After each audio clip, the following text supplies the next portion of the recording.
ప్రసంగి గ్రంథం 8వ అధ్యాయం మీ ముందు ఉంచుకోండి, చదువుకుందాం. జ్ఞానులతో సములైన వారు ఎవరు? జరుగువాటి భావమును ఎరిగిన వారు ఎవరు? మనుషుల జ్ఞానము వారి ముఖమునకు తేజస్సునిచ్చును, దాని వలన వారి మోటితనము మార్చబడును. నీవు దేవునికి ఒట్టు పెట్టుకొంటివని జ్ఞాపకము చేసుకొని రాజుల కట్టడకు లోబడుమని నేను చెప్పుచున్నాను.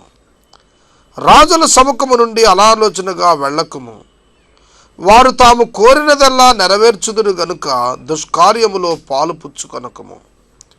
రాజుల ఆజ్ఞ అధికారము గలది, నీవు చేయి పని ఏమి అని రాజుతో చెప్పగలవాడు ఎవడు? చూడండి, ఇక్కడ 4 వచనాలు మనం చదివాం. మొదటి వచనంలో జ్ఞానులతో సములైన వారు ఎవరు? జరుగువాటి భావమును ఎరిగిన వారు ఎవరు? మనుషుల జ్ఞానము వారి ముఖమునకు తేజస్సునిచ్చును, దాని వలన వారి మోటుతనము మార్చబడును. Importance of education, importance of knowledge and wisdom. విద్య, జ్ఞానము మరియు నాలెడ్జ్, వారి చదువుకొని వారు సంపాదించినటువంటి విజ్ఞానం, వారి బుద్ధి, వీటి యొక్క ఉపయోగం ఎంతైనా ఉంది. విద్య లేనివాడు వింత పశువు. విద్య ఒక వ్యక్తి ముఖానికి వర్చస్సునిస్తుంది. మోటుతనం మాన్పును అంటే వర్చస్సునిస్తుంది అని అవగాహన. విద్య పరిస్థితుల పట్ల, విషయాల పట్ల అవగాహనను వృద్ధి చేస్తుంది. కాబట్టి ధనవంతునితో ధనవంతుణ్ణి మనం బేరీజు వేయచ్చు, ధనవంతునితో మరొక ధనవంతుని పోలిక చేయొచ్చు. అలాగే ఒక అధికారం గలవానితో ఇంకో అధికారం గలవాన్ని పోలిక చేయొచ్చు. కానీ జ్ఞానము గలవానికి ఇంకో జ్ఞానితో ఎట్లా సమానం చేస్తావు? ఎవరి జ్ఞానం వారిదే. ఎంతో ఆధిక్యత జ్ఞానం. అంతే, జ్ఞాని ఎవరితో పోల్చడానికి, ఎవరిని సమానంగా చేస్తావు అని అంటాడు సొలొమోను. జ్ఞానులకు సములు ఎవరు అంటే ఎవరు లేరని. జరుగువాటి భావాన్ని ఎరిగిన వారెవరు? జరిగిన వాటి కాదు, జరగబోవు కాదు, జరిగిన వాటి, ఇప్పుడు జరుగుతున్న వాటి, ఇప్పుడు జరుగుతున్న పరిస్థితులను, దీని భావాన్ని విశ్లేషణ చేయగలిగిన వారెవరు? జ్ఞానులే కదా. చూడండి, ఎలక్షన్ టైంలో ఎలక్షన్స్ విశ్లేషణ పెడతారు. అలాగే ఫైనాన్స్ మీద ఫైనాన్స్ విశ్లేషణ, బిజినెస్ మీద విశ్లేషణ, ఎడ్యుకేషన్ మీద విశ్లేషణ, సెన్సెక్స్, అలాగే స్టాక్ మార్కెట్ మీద విశ్లేషణ, వివిధ సమస్యలపై విశ్లేషణ ఎందుకు పెడతారు? ఆ విశ్లేషణలు మనుషులను ఎడ్యుకేట్ చేస్తాయి, అభివృద్ధి చేస్తాయి. కనుక జరుగుతున్న వాటి భావం వారు చెబితే మనకు తేటగా అర్థమవుతుంది. లేఖన భాగం కూడా అంతే. దేవుని యొక్క వాక్యములో ఫిలిప్పు అను ఒక సేవకుడు ఉన్నాడు, శిష్యుడు. ఈ ఫిలిప్పు సువార్త ప్రకటికుడు. అతడు సువార్త ప్రకటన చేస్తున్నప్పుడు కందాకే రాణి కింద మంత్రిగా ఉన్నటువంటి ఒక నపుంసకుడు గాజా మార్గంలో అతడు వెళ్తున్నాడు, రథంపై వెళ్ళిపోతున్నాడు. ఫిలిప్ ఆత్మచేత ప్రేరేపించబడి పరిగెత్తుకుని వెళ్ళి కలుసుకున్నాడు. ఆ సమయంలో నపుంసకుడు మంత్రి యెషయా గ్రంథం చదువుతున్నాడు.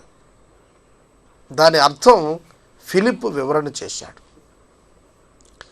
అతడు చదువుతున్న గ్రంథంలో ఉన్నది అప్పుడు జరుగుతున్న స్టోరీ వివరణ చేసినప్పుడు ఆ నపుంసకుడు వెంటనే బాప్తిస్మం తీసుకొని విధేయుడయ్యాడు.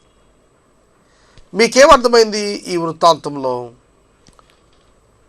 ఫిలిప్ దేవ జ్ఞానం కలిగిన వాడు. చదువుతున్నప్పటికీ మంత్రి, అధికారంలో ఉన్నవాడు, గొప్పవాడు, రథములో వెళ్తున్నవాడు, ధనవంతుడు, తెలుసుకోలేకపోయాడు ఆ వచనాలు ఏమిటో. కానీ ఫిలిప్పు దైవజ్ఞానం గలవాడు. ఫిలిప్పుకు రథం లేదు, ఫిలిప్పుకు అధికారం లేదు, ఫిలిప్పుకు ధనము లేదు, ఫిలిప్పుకు ఉద్యోగం కూడా లేదు. కానీ ఫిలిప్పుకు జ్ఞానం ఉంది కనుక జరుగుతున్న వాటి యొక్క విభావమును చెప్పగలిగిన వాడెవడు? జ్ఞాని, దైవ జ్ఞాని. కాబట్టి విశ్లేషించగలిగిన వాడు చాలా గొప్పవానిగా ఎంచబడతాడు. మనుషుల జ్ఞానం వారి ముఖానికి తేజస్సునిస్తుంది, దానివల్ల వారి మోటుతనం మార్చబడుతుంది. ముఖమునకు విద్య తేజస్సునిస్తుంది. ఒక వ్యక్తి యొక్క ముఖము ఎప్పుడు వెలుగుతుంది? కాన్ఫిడెన్స్తో ఉన్నప్పుడు, చక్కటి తనపై తనకు నమ్మకం ఉన్నప్పుడు ఆ వ్యక్తి నిర్భయంగా సంతోషంగా ఉంటాడు. కనుక ఒక వ్యక్తిలో కాన్ఫిడెన్స్ బిల్డ్ చేసేది ఏమిటి? ఎడ్యుకేషన్. నాకేంటండి, నేను డాక్టర్ చదువుకున్నాను, నాకెవరు లేకపోతే ఏమిటి, ఉద్యోగం లేకపోతే ఏమిటి, నేను ఎక్కడైనా బతకగలను అంటాడు. నాకేమిటండి, నేను మెకానిజం నేర్చుకున్నాను, నేను ఎక్కడైనా బతుకుతానంటాడు. నాకేమిటండి, చేతి వృత్తులు ఉన్నాయి, ఎక్కడైనా బతుకుతాం అనే నిశ్చయత, కాన్ఫిడెన్స్ వారి ముఖంలో ఆనందాన్ని వెలుగునిస్తుంది. ఎవరైతే పరాధీనులుగా ఉండిపోతారో, డిపెండెంట్స్గా ఉండిపోతారో, ఆధారపడిపోయే వారిగా ఉండిపోతారో, వారి జీవితాల్లోనే ఆనందం ఉండదు. అయ్యో, ఈ స్థితి పోతే నా బతికేమైపోతుంది, ఈ ఉద్యోగం పోతే నేనేమైపోతాను, ఈ అవకాశం పోతే నా బ్రతికేమైపోతుంది, ఇట్లా అయిపోతుంది. అలా కాకూడదు. అందుకనే వాక్యంలో చెప్తున్నాడు, మనుషుల జ్ఞానం వారి ముఖానికి తేజస్సు. జ్ఞానం సంపాదించండి, మీ ముఖానికి వర్చస్సు. మీరు దీవించబడతారు. నేను ఎప్పుడు మా కార్యాలయంలో చెప్తూ ఉంటాను, ఈ పరిష్కారం ఆగిపోతే, బిగ్ అసోసియేషన్ లేకపోతే నాకేమవుతుంది? నాకేమీ కాదు. ఏ చెట్టు కింద కూర్చొని యేసు ప్రభు మాటలు చెప్పడం ప్రారంభించినా చెట్టు చుట్టూతో ప్రజలు వచ్చి చేరుతారని చెప్తాను. నేను నాకుంది కాన్ఫిడెన్స్, ఎందుకంటే నా ప్రభువు యందు నా కాన్ఫిడెన్స్. ప్రియమైన దేవుని బిడ్డలారా, దేవుడిచ్చు జ్ఞానం, దేవుడిచ్చిన వాక్యం, దేవుడిచ్చినటువంటి అద్భుత వరం, వాటి వలన మన యొక్క జీవితంలో ఆనందం ఉంటుంది. నేషనల్ ఛానల్లో ఎవ్రీడే వాక్యం చెప్పడానికి ఈ మాసమంతా ముందుకెళ్ళటంలో నన్ను బలపరిచింది ఎవరు? పరిశుద్ధాత్ముడే. ఆయన ఇచ్చినటువంటి ధైర్యమే, ఆయన ఇచ్చినటువంటి వనరులే, ఆయన ఇచ్చినటువంటి ప్రణాళికే. అవును, కనుక మన ముఖంలో వర్చస్సు వస్తుంది అంటే ఏంటి? వెలిగిపోతుంది అని కాదు. ఒక లైట్ వెలిగినట్టు వెలిగిపోతుంది అని రోడ్డు మీద వెళ్ళే వాళ్ళకి అది బల్బులాగా వెలిగి కనబడుతుందని కాదు. అతని హృదయంలో కాన్ఫిడెన్స్ బిల్డ్ అయినప్పుడు దాని ప్రభావం ఖచ్చితంగా అతని ముఖంలో ఆనందం, నిశ్చయత, సంతోషం కనపడతాయి. విచారం ఉండదు, ఎందుకంటే దేవుడున్నాడు, నేను చేయగలను అనే నిశ్చయత. తర్వాత నీవు దేవునికి ఒట్టు పెట్టుకుంటావని జ్ఞాపకం చేసుకొని రాజుల కట్టడకు లోబడమని నేను నీకు చెప్తున్నాను. ఇది చాలా ప్రాముఖ్యమైన వచనం. నీవు రాజులకు లోబడాలి. ఎందుకు లోబడాలి? దేవునితో ఒప్పందం కనుక రాజుకు లోబడాలి. ఈ మాట చెప్తున్నప్పుడు ఇంకో ఉదాహరణ మీకు చెప్తాను. నేను ఎఫెసీ పత్రికలో స్త్రీలారా మీరు మీ భర్తలకు లోబడండి అన్నాడు. మీరు మీ భర్తలకు లోబడండి అన్నాడు. లేదు, నా భర్త నేనే పోషిస్తున్నాను, నా భర్త నా మీద ఆధారపడ్డాడు, నేనెందుకు లోబడాలి అని కొందరు అడగచ్చు. లేక నేను తెచ్చిన డబ్బుతోటే నా భర్త వ్యాపారం పెట్టి చేస్తున్నాడు కనుక నేనెందుకు లోబడాలి, అతనే నాకు లోబడాలని ఇంకా కొంతమంది అనొచ్చు. రకరకాలుగా అనొచ్చు. నా తల్లి ఇచ్చిన పొలములో, మా తండ్రి ఇచ్చిన పొలంలో నా భర్త పని చేసుకుంటున్నాడు, నేనే అతనికి ఆధారం అని అనొచ్చు. కానీ అలా కాదు. బైబిల్ చెప్తుంది, దేవుడు చెప్పాడు కనుక నీ భర్తకు లోబడు. నీ భర్త గొప్పవాడు కాబట్టి లోబడు అని చెప్పలేదు బైబిల్. నీకు భర్త కాబట్టి లోబడు అని చెప్పాడు. అట్లాగే ఇక్కడ కూడా రాజులకు లోబడు అంటే ఏమిటి అర్థం? దేవునితో ఒప్పందం ఇది కాబట్టి రాజుకు లోబడాలి. చూడండి, దీన్ని ఇంకా అర్థమయ్యేటట్టుగా చెప్పాలంటే మనం ఇండియన్ కాన్స్టిట్యూషన్కి బద్ధులం కాబట్టి ప్రభుత్వానికి లోబడాలి. ప్రభుత్వంలో ఉన్నది ఒక పార్టీ కాబట్టి మేము ఇంకో పార్టీ, మేము ఈ ప్రభుత్వానికి లోబడమంటానికి కుదరదు. అక్కడ నువ్వు చూడాల్సింది ప్రభుత్వాన్ని కాదు, కాన్స్టిట్యూషన్ ఆఫ్ ఇండియా, భారత రాజ్యాంగాన్ని చూడాలి. నీ విద్యుత్ ధర్మాన్ని, దేశం నిర్దేశించిన దాన్ని చూడాలి తప్ప అక్కడ వ్యక్తిని కాదు చూడాల్సింది. కనుక దేవునికి నీవు ఒప్పందం చేసుకున్నావు గనుక, లోబడి ఉంటున్నావు గనుక నీవు రాజుకు కూడా లోబడాలి అన్నాడు. You must obey to the government. ఖచ్చితంగా ప్రభుత్వానికి లోబడటం నేర్చుకోవాలి. తిరుగుబాటు చేసిన వారే ఏమవుతారు? రాజ్యాంగాన్నే తిరస్కరించిన వారై అడవులలో మగ్గిపోతున్నవారు. కనుక వారు జనజీవనంలోనికి వచ్చి అన్ని హక్కులు అనుభవించవచ్చని ప్రభుత్వం అనేక సార్లు ఇట్లా దాక్కున్న వారికి సలహా ఇస్తూ వస్తుంది. మనకు తెలిసింది. ప్రియమైన దేవుని బిడ్డలారా, వాక్యము చెప్పుతున్న మాట రాజులకు లోబడు, ఎందుకంటే దేవుని యొక్క వాక్యము కాబట్టి. క్రైస్తవులకు ప్రత్యేకంగా దేవుడిచ్చిన ఆజ్ఞ తెలుసా? మీరు మీ అధికారుల కొరకు ప్రార్థన చేయండి. ప్రభుత్వంలోని అధికారుల కొరకు, మీ పై అధికారుల కొరకు మీరు ప్రార్థన చేయండి. వారికి జ్ఞానం కలిగేట్టుగా, దేశంలో శాంతి సమాధానాలు సరిచూడబడేటట్టుగా మీరు అధికారంలో ఉన్న వారి కొరకు ప్రార్థన చేయండి. ప్రార్థన చేయడం ఒకటేనా? మీరు లోబడండి. ఖచ్చితంగా చట్టానికి లోబడటం క్రైస్తవుని యొక్క ధర్మం. చట్టం దేవుని వాక్యానికి వ్యతిరేకంగా నిర్మించబడినప్పుడు, నా మాట జాగ్రత్తగా వినాలి, చట్టం దేవుని వాక్యానికి విరుద్ధంగా నిర్మించబడితే అప్పుడేంటి పరిస్థితి?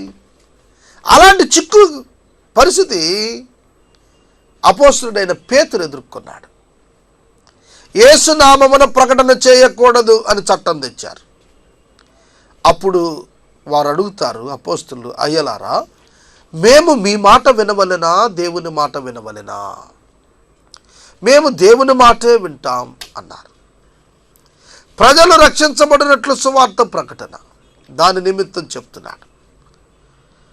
బైబిల్ గ్రంథంలో అదేవిధంగా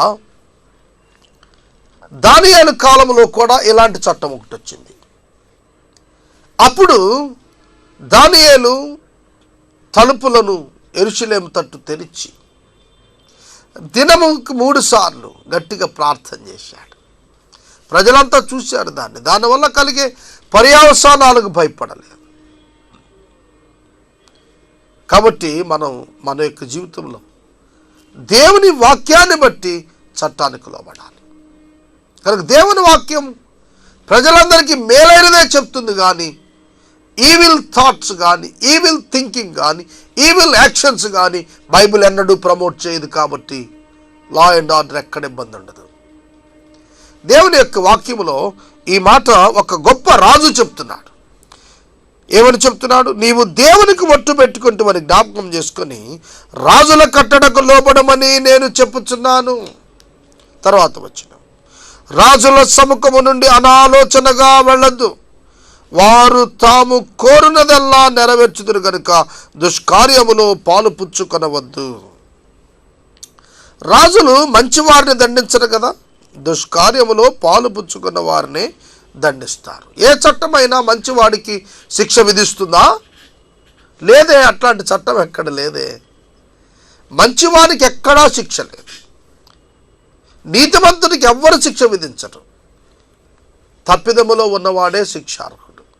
అతిక్రమం చేసిన వాడికే శిక్ష పడుతుంది, దోషభరితునికే శిక్ష పడుతుంది.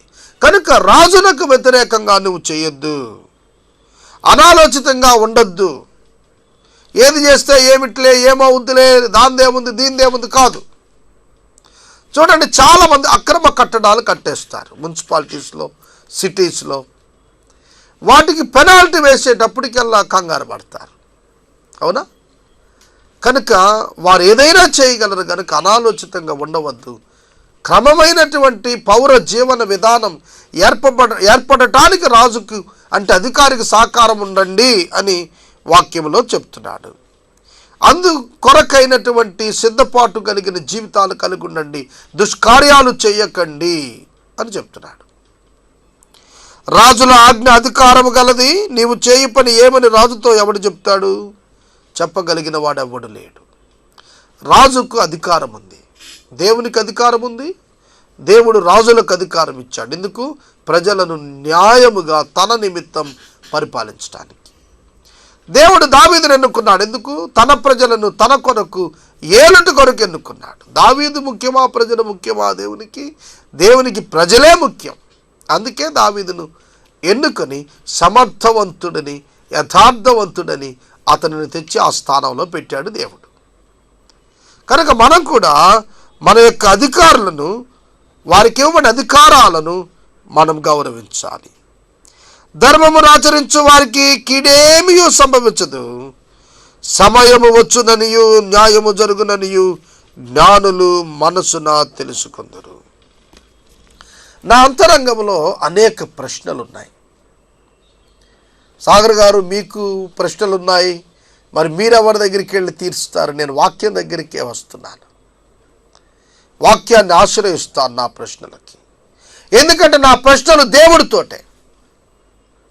ఏమిటి నువ్వేం చెయ్యవు? ఈ పరిస్థితుల్లో ఇంత మూర్ఖంగా, ఇంత దౌర్జన్యంగా, ఇంత అన్యాయంగా పరిస్థితులుంటే ఏం చేయవేంటి అనే ప్రశ్న దేవుణ్ణి అనేక సార్లు నేను అడిగి వెంటనే మరలా నాకు నేనే క్షమాపణ చెప్పుకునేవాడిని. ప్రభువా నన్ను క్షమించు అని. ఎందుకంటే ఒక దినం వస్తుంది, న్యాయమునకు ఖచ్చితంగా ఒక దినం, సమయం నియమించబడి ఉన్నది, విమర్శాకాలం ఒకటి ఉన్నది అని చెప్పి జ్ఞానులు మనసులో తెలుసుకోవాలి. మనం దైవ జ్ఞానం కలిగిన వారమైతే మనకు అసంతృప్తి ఉండదు దేవుడు చేస్తున్న ఈ సమయపు కాలమును బట్టి. దేవుడు మౌనంగా ఉన్నట్టు కనిపిస్తున్నాడు కదూ. లంచాలు ఇచ్చిన వారు ఉద్యోగాలు సంపాదించుకోవచ్చు. వ్యభిచారంలో స్త్రీలను అమ్ముకుంటున్న వారు ఘనంగా బతుకుతుండొచ్చు. లేకపోతే రిగ్గింగ్ చేసిన వారు పాలిటిక్స్లో, పవర్లో, అధికారాల్లో ఉండి ఉండవచ్చు. ఇలాంటివన్నీ జరుగుతున్నప్పుడు చాలామంది చిన్న మనసుతో అనుకుంటారు, ఏమిటిదంతా అని దేవునిపై అలుగుతారు. అలగద్దు. మీకు దైవ జ్ఞానం ఉంటే అర్థమవుతుంది, ఒక దినాన వీటన్నింటికీ కూడా సమయం వస్తుంది. దేవుని విమర్శన సమయం ఒకటి ఉంది. ఆ దినమున వీరంతా లెక్క చెప్తారు. వీరు తప్పించుకోలేరు. ఏదో ఒక చిన్న శిక్షతో తప్పించుకోవచ్చు అని అనుకోవద్దు. నిత్య నాశనం వైపు వారి జీవితాలు వెళ్ళిపోతూ ఉన్నాయి సోదరుడా, సోదరి. కనుక ధర్మమును ఆచరించు వారికి కీడేమి సంభవించదు. ధర్మాన్ని ఆచరిస్తున్నాడు, నీతిని ఆచరిస్తున్నాడు, ప్రమాదం వచ్చింది, కీడొచ్చింది, లోకములు అనుకునేటువంటి ప్రమాదంలో ఏదైనా అయ్యింది, ఏమీ నష్టం కాదు అతనికి. ఎందుకంటే దేవుడు దానిని సమకూర్చాడు అతని కొరకు. అవునండి, దేవుడు దానిని సమకూర్చాడని భావించాలి. రోమాపత్రిక 8వ అధ్యాయంలో దేవుడు తన్ను ప్రేమించు వారి కొరకు సమస్తం సమకూర్చి జరిగిస్తున్నాడు అన్నాడు. దానిలో భాగమే గాడ్స్ ఇటర్నల్ ప్లాన్లో డిజైన్ చేయబడినవే నీకు ఇవ్వబడిన శ్రమలు, ఇవ్వబడిన సమస్యలు, నీకు ఇవ్వబడినటువంటి అనారోగ్యం కూడా it is under the design of the lord. దేవుని ప్రణాళికలో భాగమే. కనుక ఒక కాలం వస్తుంది, విడుదల కాలం ఉంది మానవునికి. ఈ గుడారము విడిచి వెళ్ళే సమయం సమీపించింది అని పరిశుద్ధుడైన పేతురు మాట్లాడతాడు. వెడలిపోయే కాలం సమీపించినప్పుడు విడుదల దినం కొరకు ఆనందంగా పేతురు భక్తులు ఎదురు చూచాడు. కనుక జ్ఞానం కలిగిన వారు భౌతిక జీవితం పైన, ఇక్కడ జరుగుతున్న అంశాలపైన ఎక్కువగా దృష్టి పెట్టి విచారపడరు. ఇక్కడ అవే జరుగుతాయి. వర్షాకాలంలో తడవకేం చేస్తాం అది బాగా తెలుసు మనకి. చలికాలంలో చలేకేమవుతుంది అది కూడా బాగా తెలుసు. ఎండాకాలంలో ఎండవేకేమవుతుంది ఇది కూడా బాగా తెలుసు. అయితే పాపపు లోకములో ఉండగా దాని పర్యావసానాలు మన మీద పడవా? ఇది తెలియదా మనకి? అందుకే యోబు అంటాడు తన భార్యతో, దేవుని నుండి మేలు మాత్రమే అనుభవింపదగునా, కీడు అనుభవింపతగదా అన్నాడు. ఎక్కడెక్కడ వారో వచ్చి పిల్లల మీద పడ్డారు, చంపేశారు. షెబాయీయులు ఎక్కడ వారు వాళ్ళు వచ్చి చంపేశారు. కీడొచ్చింది. కానీ ఒక సమయం వస్తుందని యోబుకు తెలుసు. దైవజ్ఞాని యోబు. ఈ రాత్రికాలం వాక్యం వింటున్న మీరు ఆలోచన చేసుకోవాలి.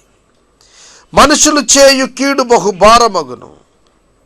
ప్రతి సంగతిని విమర్శించే సమయం ఏర్పడే ఉంది, లేకపోతే మనుషులు చేసే కీడు భూమి మీద భారమైపోతుంది. దేవుడు దాన్ని తుడిచేస్తాడు.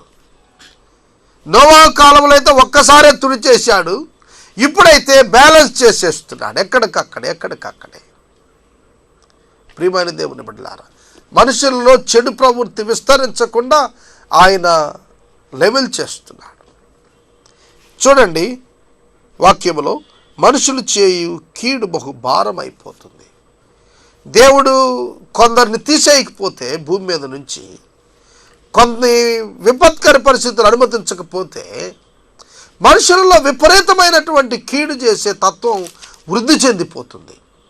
అందుకనే దేవుడు కొన్ని విషయాల్లో తీర్పులు ప్రకటన చేస్తుంటాడు.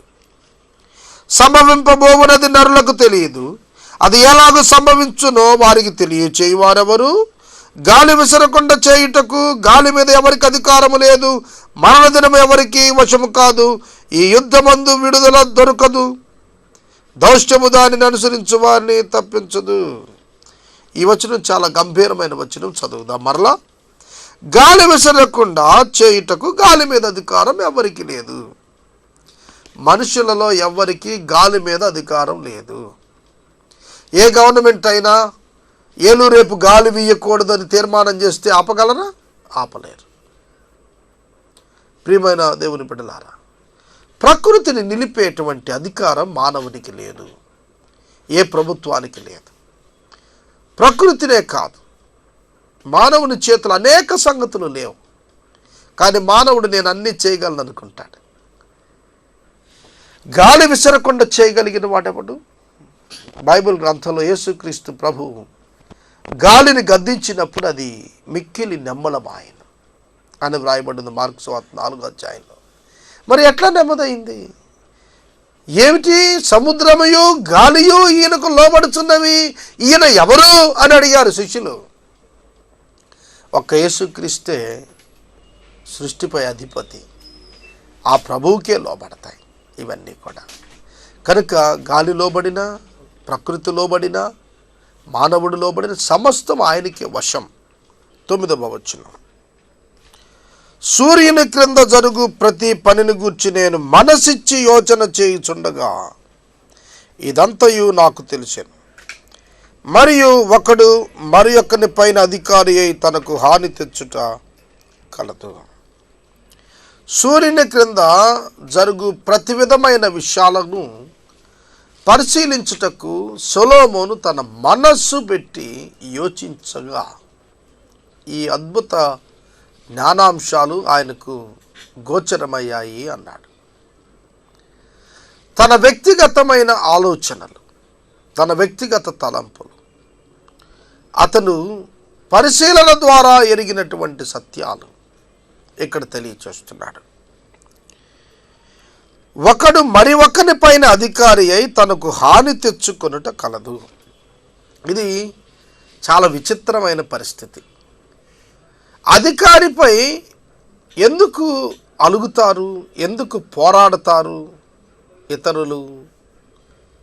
ఎవరైనా ఇద్దరు స్టాఫ్ ఒకేసారి జాయిన్ అయిన వాళ్ళలో ఒకడిని మరొకరిపై అధికారిగా పెడితే చాలు, వేరొకడు అతనిపై తిరుగుబాటు చేసేస్తాడు. వారిద్దరు ఈక్వల్ స్టాఫ్గా ఉన్నంత వరకు ప్రాబ్లం ఉండదు. ఒకడు అధికారి అయిన వెంటనే అంతే, అతనితో వైరం వచ్చేస్తుంది మరొక వ్యక్తికి. అదే అంటాడు, ఒకడు అధికారిగా ఉన్నందున తనకు హాని తెచ్చుకుంటాడు అన్నాడు. ప్రియమైన దేవుని బిడ్డలారా, లోకము యొక్క నైజం అది, లోకము యొక్క స్వభావం అది. అయితే యేసుక్రీస్తు ప్రభు ఏం చెప్పారు? మిమ్మల్ని మీరు తగ్గించుకుంటే మీరు హెచ్చించబడతారు, మిమ్మల్ని మీరు లోబరుచుకుంటే మీరు అధికారంలోకి వస్తారు అని చెప్పారు. ఇక్కడ అధికారము దేవుడిచ్చేది, కానీ దానిని మనుషులు అర్థం చేసుకోకపోవటం వలననే ఇటువంటి పరిస్థితులు ఏర్పడతాయి. ఇదే కదా లోకంలో ప్రజల మధ్యన సాగుతోంది. పైకి అధికారికి వంగి వంగి సలాం కొడుతున్నట్టు ఉంటాడు, అధికారి నుంచి యువతలకు రాగానే నానా దుర్భాషలు, వ్యతిరేక విధానపు మాటలు మాట్లాడుతుంటాడు. ప్రియమైన దేవుని బిడ్డలారా, అధికారమును తృణీకరించడం అవిశ్వాసుల పని. అధికారాన్ని తృణీకరించకూడదు. ఏదైనా వనములో మానవుడు పాపము చేసినందున కలిగినది ఏమిటో తెలుసా? దేవుని అధికారాన్ని తృణీకరించాడు. అనేకులు దేవుని కూడా తృణీకరిస్తున్నారు. ఎందుకంటే వారి అంతరంగంలోని ప్రాచీన పాపపు స్వభావం. 10వ వచనం, మరియు దుష్టులు క్రమముగా పాతిపెట్టబడి విశ్రాంతి నొందుటయు, న్యాయముగా నడుచుకొనుచున్నవారు పరిశుద్ధ స్థలమునకు దూరముగా కొనిపోబడి పట్టణస్థుల వలన మరోబడి ఉండుటయు నేను చూచితిని, ఇది వ్యర్థమే. నీతిమంతులు దుష్టులు, పరిశుద్ధులు దుష్టులు. దుష్టులు చాలా చక్కగా పాతిపెట్టబడి ప్రజల చేత మంచి బరియలు ఇవ్వబడి విశ్రాంతిగా ఉన్నట్టుగా కనిపిస్తుండగా, నీతిమంతులైతే పట్టణమునకు వెనుపటకు తోలివేయబడి విసర్జించబడిన వారుగా కనిపిస్తున్నారు. ఇది కూడా వ్యర్థమే అంటున్నాడు. వారి నీతి వలన వారికి ఏం కలుగుతుంది? చూడండి, కొందరి యొక్క జీవితాల్లో నీతిని ఆశ్రయించినందున ప్రజల చేత తిరస్కరించబడి బహిష్కరించబడే పరిస్థితులు వస్తాయి. ఆ నీతిని అంటిపెట్టుకున్నందువలన అతడు బహిష్కరించబడ్డాడు. ఆ నీతిని కలుగుంటం వల్ల అతనికి ఏంటి ప్రయోజనం? వ్యర్థం కదా అన్నట్టుగా అనుకోవటానికి వీల్లేదు. నీతి ఒక వ్యక్తి అని దేవుని ఎదుట ఎన్నిక గలవానిగా చేస్తుంది. నీతి ఒక వ్యక్తిని బలవంతుడిని చేస్తుంది. నీతి ఒక వ్యక్తిని యొక్క అంతరంగంలో స్థిరత్వాన్ని ఇస్తుంది. కనుక నీతిగా ఉండటానికే ప్రాధాన్యత ఇవ్వాలి. పరిశుద్ధ స్థలానికి దూరంగా నెట్టివేయబడిన న్యాయవంతులు దేవుని చేత మరువబడరు. ఒకవేళ ప్రజలు మర్చిపోవచ్చండి. హెబ్రీ పత్రికలో 12వ అధ్యాయంలో అంటాడు, దేవుడు పరిశుద్ధులకు చేసినటువంటి పరిచర్యలను మరుచుటకు ఆయన అన్యాయస్తుడు కాడని చెప్తాడు. చదువుతాను చూడండి. 12వ అధ్యాయంలో ఆయన అన్యాయస్తుడు కాడు, ఆయన తన యొక్క ప్రజలను చేర్చుకునేటువంటి వాడు. మనము ఆయన బిడ్డలంగా వారు అనేక మందికి చేసినటువంటి మేలుకరమైన కార్యాలను బట్టి మన పక్షంగా దేవుడు ఎన్నడూ మర్చిపోయేవాడు కాడు. ఆయన మనలను లేవనెత్తేటువంటి వాడు. మన జీవితంలో శ్రమలలోనే ముగిసిపోతున్నామని అనుకోవద్దు. కేవలం శారీరక మరణం ఒక గ్యాప్ అంతే. ఇప్పుడున్న జీవితానికి, ప్రభువు రాకడ తర్వాత ఉన్న జీవితానికి మధ్యన ఒక విరామము మాత్రమే. మనం సాయంకాలం అయినప్పుడు నిద్రపోతాం. ఈ పగటికి రేపటి పగటికి మధ్య విరామంలో మనం నిద్రపోతున్నాం. శారీరక మరణం అంతే. మనుషులు తృణీకరించినంత మాత్రాన నీ జీవితం ఏమీ అవ్వదు. మరలా చిగురించబడుతుంది, మరలా ఉద్ధరించబడుతుంది, మరలా పునరుత్థానంలో నువ్వు జ్ఞాపకం చేసుకోబడతావు. కనుక న్యాయాన్ని విడవవద్దని నేను మనవి చేస్తున్నాను. 11వ వచనం, దుష్క్రియకు తగిన శిక్ష శీఘ్రముగా కలుగకపోవుట చూచి మనుషులు భయము విడిచి హృదయపూర్వకముగా దుష్క్రియలు చేస్తారు. పాపాత్ములు 100 మారులు దుష్కార్యము చేసి దీర్ఘాయుష్మంతులైనను దేవుని యందు భయభక్తులు కలిగి ఆయన సన్నిధికి భయపడు వారు క్షేమముగా నుందురనియు, భక్తిహీనులు దేవుని సన్నిధిని భయపడరు కనుక వారికి క్షేమము కలుగుదనియు, వారు నీడ వంటి దీర్ఘాయువును పొందకపోవుదరనియు నేను ఎరుగుదును. ఇప్పుడు నేను చెప్పాను, చూశారు? న్యాయము న్యాయము న్యాయము. ప్రియమైన దేవుని బిడ్డలారా, న్యాయమును విడిచిన వారు ఎంత ఘనమైన జీవితాన్ని వారు జీవించినట్టుకున్నా కూడా దానివల్ల ఏమీ ప్రయోజనం లేదు. వారు నీడ వంటి దీర్ఘాయువును పొందక ఉందురని నేను ఎరుగుదును. వ్యర్థమైనది మరి ఒకటి సూర్యుని కింద జరుగుతున్నది, అదేమనగా భక్తిహీనులకు జరిగినట్లుగా నీతిమంతులలో కొందరికి జరుగుచున్నది, నీతిమంతులకు జరిగినట్లుగా భక్తిహీనులో కొందరికి జరుగుచున్నది, ఇదియును వ్యర్థమే అని నేను అనుకుంటుని. భక్తిహీనుడు, నీతిమంతుడు ఇద్దరిని ఎక్స్ప్లెయిన్ చేస్తూ వీరికి జరిగిందే వారికి జరుగుతోంది, వారికి జరిగిందే వీరికి జరుగుతోంది, ఏమీ తేడా లేదు. ఏమిటి వీరి భక్తిహీనత వల్ల నష్టం, వారి భక్తి వల్ల లాభం వారికి? ప్రియమైన దేవుని బిడ్డలారా, భౌతిక జీవితంలో ఇరువురికి ఒకే రకమైన సంభవాలు సొలొమోను చూస్తూ ఇది వ్యర్థంగా ఉంది భూమి మీద అనుకున్నాడు. కానీ అది వాస్తవంగా వ్యర్థం కాదు. భక్తిహీనుని భక్తిహీనత ఖచ్చితంగా ప్రశ్నించబడుతుంది ఒక దినాన. దేవుడు తీర్పు దినం ఒకటి ఏర్పాటు చేసినాడు. దానిలో దాగలేడు భక్తిహీనుడు. నీతిమంతుని నీతి అతనికి ఖచ్చితమైనటువంటి తలాంతును, రివార్డును అనుగ్రహిస్తుంది. కనుక ఆ రెండు ఒకటి అని ఈ లోకము విధానములో భావించటం జరుగుతుంది. కానీ బైబిల్లో దానికి సంపూర్ణమైన వివరంగా నీతిమంతులకు ఖచ్చితంగా ఏమి సంభవిస్తుందో 1వ సంకీర్తనలో చెప్పాడు. భక్తిహీనులు గాలి చెదరగొట్టు పొట్టు వలె ఉంటారు, నీతిమంతులు నీటి కాలముల ఎవరన్నా నాటబడిన ఆకువాడక తన కాలం ముందు ఫలమిచ్చు చెట్టు వలె ఉంటారు. పొట్టెక్కడా చెట్టెక్కడా? భక్తిహీనులు పొట్టు, నీతిమంతులైతే చెట్టు, స్థిరత్వం ఉంటుంది. భక్తిహీనుడు ఇంతలో కనబడంతలో మాయమైపోయేటువంటి దౌర్భాగ్యమైన పరిస్థితులు ఉంటాడు. శాశ్వత కాలంలో అతడు కనపడడు. కనుక ఈ లోకంలోనే నీ జీవితంలో భక్తిహీనతను విడిచిపెట్టి నీతిమంతుడిగా మారు. నీతిమంతుడిగా మారటం అంటే యేసుక్రీస్తుని విశ్వసించటమే. ఏ క్రియలు చేసి నీవు నీతిమంతుడు అవుతావు? నువ్వే క్రియ చేసినా నువ్వు నీతిమంతుడు కాలేవు. నీ క్రియలను బట్టి నీతి రాదు, విశ్వాసాన్ని బట్టి నీతి వస్తుంది. నీతి కప్పబడాలి. నీతి నువ్వు సంపాదించేది కాదు, నీకు అనుగ్రహించబడేది. కనుక నీతిని దేవుడు ఇస్తాడు అనే తాత్పర్యంలో నీవు జీవించటం నీకు క్షేమదాయకం.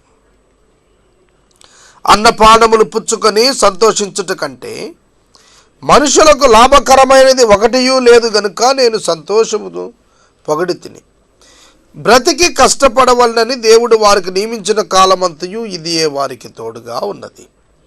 జ్ఞానాభ్యాసము చేయుటకు దివారాత్రులు కన్నులు నిద్ర కానకుండా మనుషులు జరిగించు వ్యాపారములను చూచుటకు నా మనసు నేను నిలుపగా దేవుడు జరిగించినదంతయు నేను కనుగొంటిని.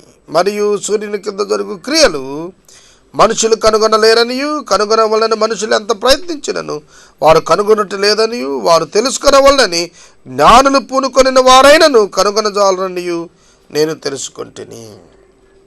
ఇక్కడ దేవుడు జరిగిస్తున్న దాన్ని నేను కనుగొన్నాను అంటూ దీన్ని జ్ఞానులు జ్ఞానహీనులు ఇద్దరు కూడా కనుక్కోలేకపోయారు అన్నాడు.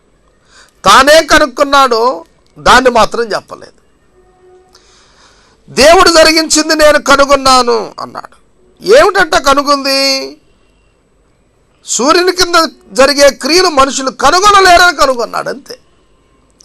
జ్ఞానులైనా కనుగొనలేరని ఈయన కనుక్కున్నాడు. అదే దేవుడు నాకు తెలియపరిచాడు అంటున్నాడు. చూడండి, ఎవ్వరూ కూడా దేవుని యొక్క జ్ఞానాన్ని వివేచింపలేరు. దేవుడిచ్చిన జ్ఞానాన్ని అనుభవించి ఆనందించడమే కానీ దాన్ని నిర్వచించటానికి ఎవరికి జ్ఞానం చాలదు. దేవుణ్ణి ఏమని నువ్వు వర్ణిస్తావు? దేంతో నువ్వు పోలుస్తావు? నీ వల్ల కాదు. ఎందుకంటే ఆయన సృష్టికర్త. సృష్టిని దేనిని ఆయనతో పోల్చలేం కదా. కనుక ఆయనను గురించి ఏమని వర్ణిస్తావు? ఆయన జ్ఞానం ఎంతని చెప్తావు? చూడండి, ఇప్పుడు మన కంప్యూటర్స్కి మెమరీస్ ఈ బైట్స్లో చెప్తూ ఉంటారు, ఇన్ని కిలో బైట్స్ ఉన్నాయి అంటూ ఉంటాం. మరి గాడ్స్ మెమరీ ఎంత? ఎవరు చెప్పగలుగుతారు? ఆయన శక్తిని ఎవరు అంచనా వేస్తారు? ఆయన సహనాన్ని ఎవరు అంచనా వేస్తారు? ఆయన గుణలక్షణాలను ఎవరు అంచనా వేస్తారు? ఎక్కడుంది ఆ కొలమానం? ఎక్కడ లేదు. అందుకనే ఆయన మనుషుల పట్ల చూపే విషయాలు గ్రహించడానికి జ్ఞానులు మానవులు ఎవరు ప్రయత్నం చేసినా కూడా ఆయన హృదయం కనుగొనలేరు. రివీల్డ్ ట్రూత్ వరకు మాత్రమే తెలుసుకోగలం. బైబిల్లో మనం దేవుని గురించి ఎరిగినది ఎంత ఎరిగి ఉన్నాం? చాలా తక్కువ మనకు తెలిసింది. బైబిల్లో రివీల్ చేయబడినంత వరకే మనం తెలుసుకున్నాం, అంతే. సంపూర్ణంగా ఏమై ఉందో ఎవ్వరూ చూడలేదు. అందుకని అంటాడు ప్రభు, ఒక్క కుమారుడు తప్ప ఎవ్వడు ఎన్నడూ దేవుని ఎప్పుడు చూడలేదు. Very simple. దేవుడు ఎట్లుంటాడనేది ఒక్క యేసుక్రీస్తు ప్రభువుకు తప్ప దేవదూతలలో ప్రధానులకు సహితం, మానవులలో గొప్ప గొప్ప పెద్దలకు సైతం తెలియదు. ఒక్క ప్రభువుకే తెలుసు. ఆ ప్రభువు దేవుణ్ణి బయలుపరిచాడు. కనుక ఈ లోకానికి దేవుని బయలుపరిచిన వాడు యేసుక్రీస్తు ప్రభువే. దేవుని యొక్క జ్ఞానాన్ని వివేచించాలి అంటే యేసుని గురించి ధ్యానించటమే, యేసుని గురించి తెలుసుకోవటమే. అదొక్కటే పరిధి నీకు. అంతకు మించి నువ్వేం చేయలేవు. దేవుని విషయంలో ఏం తెలుసుకోలేవు. నువ్వు ఊహించుకుంటే దానికి అంతం లేదు. నువ్వు ఊహించుకున్నప్పుడు కూడా పోలిక చేయకుండా ఊహించుకోలేవు. పోలిక లేని దాన్ని ఏం ఊహించుకుంటావు? నీ ఊహకు అందదు. నీ మెదడులో, నీ మనసులో ఫ్రేమ్ అయినటువంటి నాలెడ్జ్ అంతా కూడా పోలికతోనే ముడిపడి ఉంటుంది తప్ప పోలిక లేని దాన్ని నువ్వు ఊహించలేవు. ఒకవేళ నువ్వు చెప్పినా కూడా అది ఎవరికి తెలియదు. కొరింథీయులకు రాస్తూ పరిశుద్ధుడైన పౌలు 13వ అధ్యాయం అంటాడు, నేను ఒక మనిషిని ఎరుగుదును, 14 సంవత్సరాల క్రితం 3వ ఆకాశంలోకి ఎక్కిపోయాడు. అక్కడ ఏం విన్నాడట? వచింపశక్యము కాని మాటలు వింటిని అన్నాడు. ఏమిటా మాటలు? విన్నాడు కానీ వచింపశక్యం కాదు, కమ్యూనికేట్ చేయలేడు. వచింపశక్యము కాని మాటలు అంటే ఏంటి? Unable to communicate. అక్కడేం విన్నాడో దాన్ని యాజ్ ఇట్ ఈస్గా కమ్యూనికేట్ చేయలేడు. ప్రియమైన దేవుని బిడ్డలారా, దేవుని మర్మము క్రీస్తే. క్రీస్తే దేవుని మర్మం. దైవ మర్మాన్ని క్రీస్తు బయలుపరిచాడు. కనుక క్రీస్తు బయలుపరచబడక పూర్వం ఈ గొప్ప గొప్ప జ్ఞానులు, సొలొమోను మహాజ్ఞాని వంటి వారే ఈ లోకంలో ఉన్న అంశాలపై వారి ఇష్టమైన తీర్మానాలు చేసుకున్నారు.